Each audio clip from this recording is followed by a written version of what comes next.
All right, now we're joined by Sam Kahn of The Athletic. Sam just got back from Nashville, and we'll talk about the recruiting symposium here in a second. But Sam, Damien Guyton, another 5-star to Texas Tech. We played the video that Texas Tech put up of Joey McGuire AI'd into the Joker in Dark Knight, blowing up, like introducing a little anarchy.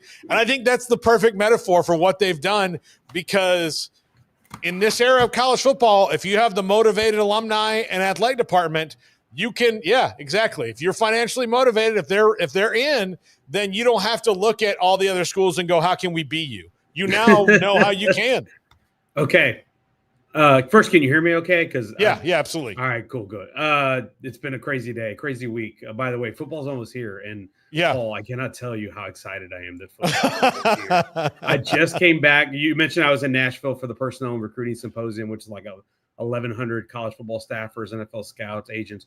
And I came back, landed late last night in Houston, and I am just jazzed up for football, because that's all I did for 3 days was talk about football. And, of course, NIL and contract negotiations and all this other stuff. But we're almost here. But on Damien Guyton, the 5-star recruit from Georgia, who Texas Tech just landed a commitment from. By the way, 2027, so we still got a long way to go.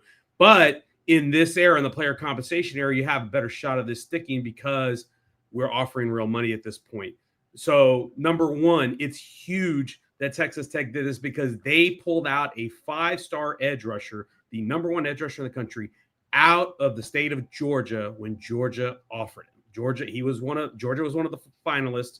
Georgia, Tennessee, South Carolina. They went into SEC country and got a guy that SEC teams wanted, in particular Kirby Smart and the home state Bulldogs.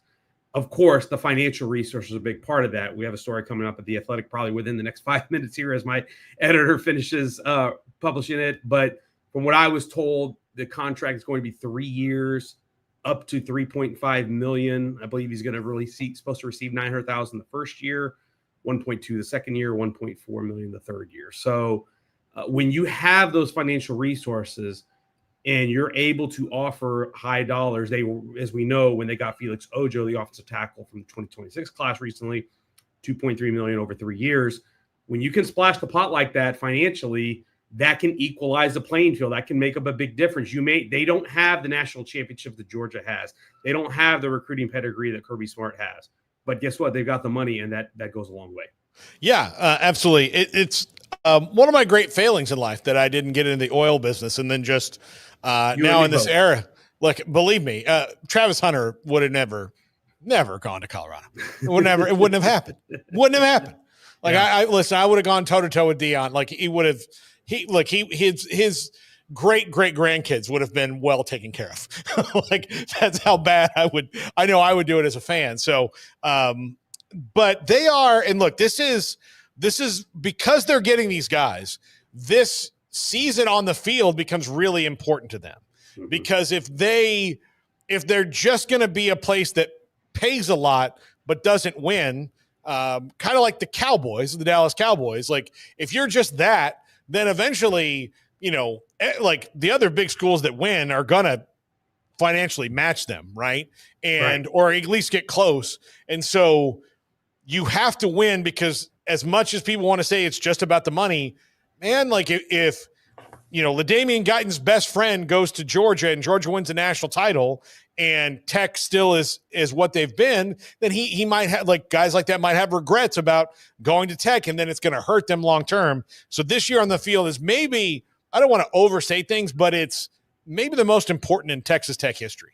Yeah, James Blanchard, their general manager, I talked to him and Cody Campbell, of course, who we all know, Joey McGuire, all those guys really extensively did a story earlier this week on how big and how important this season is for Texas Tech. And I think all of them feel the pressure to really win, to not just win 9 or 10 games, but win the Big 12. And Blanchard, the way he put it to me was this: he doesn't feel like this is a do or die season, but this is absolutely a proof of concept season in that they need to prove that all of this that they're putting in, the resources, the $250 million indoor practice facility, football complex attached to the indoor practice facility and the South End Zone facility, and the $25 million they put behind the football roster, and the $12 million they put into the portal class, and this coaching staff, Joey McGuire going into year 4, all this offseason hype you hear, it has got to translate into wins. And we mean significant wins, not just, hey, let's go 9-3 and let's have a great season. No, it's go win a Big 12 title. At the very minimum, go play for a Big 12 championship, which, by the way, Texas Tech has never done. Do you know when the last time Texas Tech won an outright conference championship? Well, I know the last time they have a banner is 1994, but I don't think that was outright. That was the 5-way tie when Texas A&M was on probation. That was one of my favorite Southwest Conference seasons ever. The last outright title, 1955 in the Border Conference for Texas. Wow. They had a co-championship in the 70s in the Southwest Conference. They had the shared championship in 94, as like I said, in the 5-way tie in 94, but 55 was the last outright conference championship that this program has won. So this is not a program that has that type of pedigree. But as Cody Campbell had said, why should that stop us? Because in this era, they're checking all the other boxes. They're checking the facilities box. They're checking the financial compensation box. They're checking the coaching stability box. Well, I shouldn't say stability, but they've got the head coach stability. A lot of the staff has been there the entire time. The personnel staff has been there the entire time. So there is a lot of stability in that building, though they did change coordinators this offseason. But they're checking a lot of other boxes. The only thing they haven't done is actually make it happen on the field. And that's a big deal. Like, they started the last 2 years a little slow. Remember, in 2023, they lost to Wyoming right out of the gate. Last year, they almost lost to Abilene Christian in the opener, and then they got ramrodded by Wazoo. So they've got – this is really – like, these first few weeks of the season and this season as a whole – it's very much a proof of concept. They've got to show that the proof is in the pudding because and kids will still come, I think, if they pay them top dollar. But like you said, and you talk to players, you talk to families, the money does matter a lot, but the other things still do matter. Winning tradition, putting guys in the NFL draft, coaching, and the relationship with those guys, those things still matter in recruiting. They may not be the number one thing, but they are still very much real factors. And the way you know that is with the way that people are able to retain players, because every personnel director, GM you talk to will tell you retaining a player is cheaper than getting a player in the portal, because if they're happy, they will take less. And so if you're willing to take less, that means that other things are more important to you. So that's why I think this season is so important to Texas Tech, because they've got to prove they can do it and do it at a high level. Yeah, that's something that corporate America has forgotten over the last 20 years or so. Like, hey, if you just make people happy and give them like steady raises that keep them comfortable, they're not going to march into your office and say, hey, this guy over at this other place makes twice as much for the same job. They'll be like, you know what? I like it here. I'm happy. I'm taken care of. And that's good. That's human nature, to be comfortable and happy, and then not really, just chase dollar signs. So, it is crazy important for them to start out well and continue well along the way. And I have a side note on that 94 season. My dad, fighting Texas Aggie class of 1965, bought me a T-shirt that year that said, "You don't need TV if you're good." Yeah. Remember when we banned people from TV? Yeah, those were sanctions. That actually would, I don't know how damaging that would be now. It probably would be pretty damaging, but that's what we used to do. I was watching the old SMU 30 for 30, the Pony XS recently, and they were talking about banned from TV for a couple of seasons. And it's wild. That's how we used to levy punishment in that day and age. I actually think if you said you're not going to be on TV and a huge chunk of your television revenue, not all of it, because you'd have to shut down the athletic department, but you had to give back some of that television revenue, especially the conferences that are incentivized for a lot of those things now, I think that would be a huge deal. I think that would be a bigger deal than anything else to make them go like, oh, okay. Yeah. Forfeit TV money. Yeah. So like, if you have to forfeit TV money and you cannot be on TV, so no one can see you. And the only way that you can be on is you can be on like you can't shoot. The video has to be like this big. you hear that? College Sports Commission, the CSC that's doing the clearinghouse stuff and enforcing all these rules. There's your deterrent.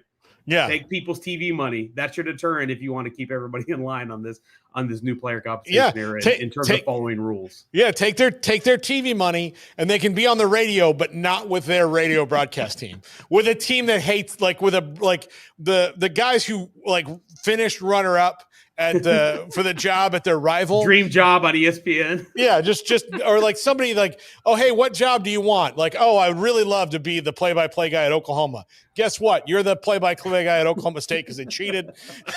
So That's everything terrific. good or bad that happens to you, it sounds differently from a guy who hates your guts. I love it. Yeah, that's a great idea. That's what I think they should do. They should put me on this commission, Sam. I'm just telling you. There you go. Yeah, I can think up. I had an Italian father. I can think up really crazy punishments for things. So tell me about this recruiting symposium in Nashville. I saw a lot of your tweets about it, and I know that you're going to write about it and all that. It is a new era of recruiting, so it feels like they probably need some more symposiums and things, because it's not I'm going to go to this high school and talk to this kid. If he wants to come here, great. If he doesn't want to come here, great. Yeah, it doesn't work like that anymore. Yeah. It was a fascinating event in Nashville. They had over 1,000 recruiting staff from across college football. Also, a lot of NFL teams were represented with their scouts and agents from across both the NFL and the NIL college side as well. But it's an event that's been going since 2018. It was started by Mark Pantoni, the Ohio State general manager, Ed Manowitz, who he's now an agent of CAA, but used to be one of the first directors of player personnel at Alabama in the Nick Saban era, one of the pioneers, Pat Suddes, Matt Lindsay, who also were former Alabama recruiting specialists and also went on to have their own personnel departments in college football, also were part of it. This was a thing that back in 2018, there was maybe only 100 people there because there weren't that many personnel departments. There weren't general managers in college football. There weren't a lot of assistant player personnel directors and scouting directors, but now there is. And so now I walk into that room on Monday and there's 1,000 people in there listening to, by the way, an NFL GM from the Bears talking and listening to people from across the spectrum that have done this at a high level and people that are trying to figure out how to do it. And there's a lot of discussion about, as you would expect, all the issues that we have now, but most of it's centered around player acquisition. How do you handle negotiations with a player and his agent and his family? How do you handle contract language? What should go into a contract? How do you evaluate players? How do you find the hidden gems? All that type of stuff. It's very inside baseball. If you're a recruiting nerd, you'd really love it. And I'm one of those, so I definitely check that box. But it was fascinating to hear, and you learn a lot because you hear of all the different issues, because what the issues that Alabama and Texas and Ohio State have are very different from the issues that North Texas and Coastal Carolina have. And so, but everybody's trying to do the same thing. They're trying to win football games and acquire the best players they can with the budget they have. So, interesting 3 days, fascinating 3 days. And to me, it almost was representative of how much the NFL and college football, at least from a personnel standpoint, is converging. They're getting closer and closer and more intertwined. You go to the NFL Combine now, you'll see a lot of college GMs go to that. They'll show up at the Senior Bowl and things like that. So those worlds are starting to clash more and more. And I saw a lot of that in Nashville also. What do you think that is the goal? Like the goal of the general manager? Like how does the future of that job look after all you learned? Because like Kirby Smart still doesn't have one, right? He doesn't have one. But they're all kind of different arrays around, what people want, but eventually probably becomes more a unified and clear job like it is in the NFL, right? Yeah, it's a little bit different. So you have different levels. You have the Andrew Luck level, which is I'm in charge of everything. I can hire and fire the football coach. I'm in charge of all the decisions in the football program. That's almost like the NFL model, right? And that's very, very few and far between. There's not very many of those. Ron Rivera, I think, has similar power, or at least they gave him similar power at Cal this year after a little bit of a power struggle. That was really interesting how that played out this offseason. But very, very few have that kind of power.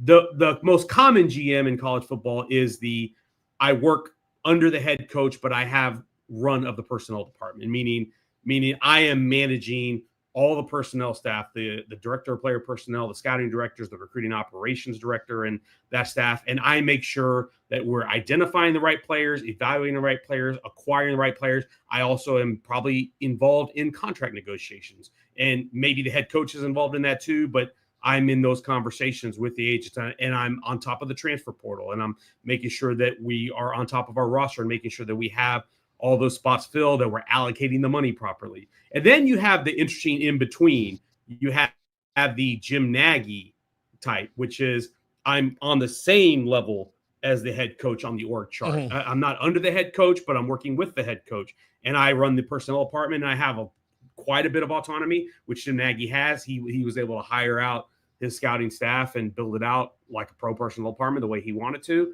But he consults with Brent Venables, and they have conversations. He consults with the coaching staff because you want to acquire players that your position coaches and coordinators can work with. So there's that model as well. So I think what the ultimate goal is, I think everybody, if you ask every college GM, I think some of them would like to be the Andrew Luck, but I think a lot of them would like to get to the Jim Nagy level where maybe you're not beholden to a head coach, that if the head coach gets fired, that means you lose your job too, that maybe your personnel staff can hang around through multiple head coaches. But there's also a lot. I talked to, Marshall Malco, who's at Oregon, who works with Dan Lanning.